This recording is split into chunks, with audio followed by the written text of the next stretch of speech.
Asante. Kwa majina naitwa Joel Mwakanyasa, mrakibu msaidizi wa Jeshi la Zimamoto na Uokoaji, kaimu kamanda Jeshi la Zimamoto na Uokoaji mkoa wa Njombe. Jeshi la Zimamoto na Uokoaji mkoa wa Njombe leo limefika kituo cha Kibena cha watoto wa mahitaji maalum kwa ajili ya kuwaona, lakini pia kukamilisha shamla za wiki ya zimamoto.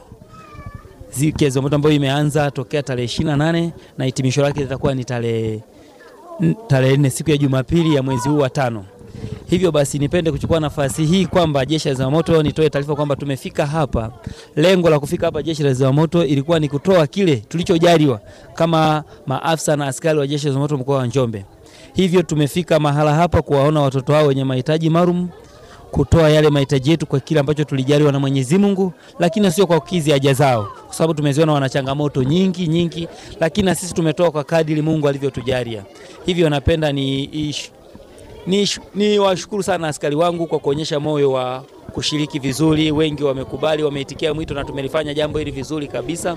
Lakini pia naipende kusema tu kwa wadau wengine wanaweza wakafika hapa kuwasaidia watoto. Nimeona watoto wa jinsi walivyo na mahitaji yao ni mengi, sio haya tulioleta sisi. Mahitaji yao ni mengi na ni makubwa.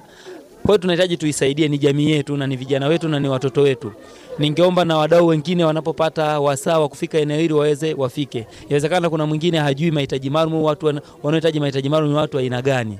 Lakini ukifika ukiona hali za watoto, ni wa watoto wetu ambao tumewazaa sisi wenyewe huko. Wengine watoto hana baba, hana mama, lakini ndio hivyo anahitaji kusaidiwa, lakini pia amepata hichi labda tunaita amepata ulemavu wa kudumu, ambao ulemavu wa kudumu anahitaji kusaidiwa.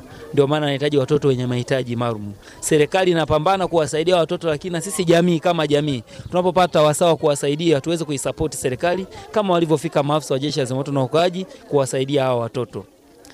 Nashukuru sana.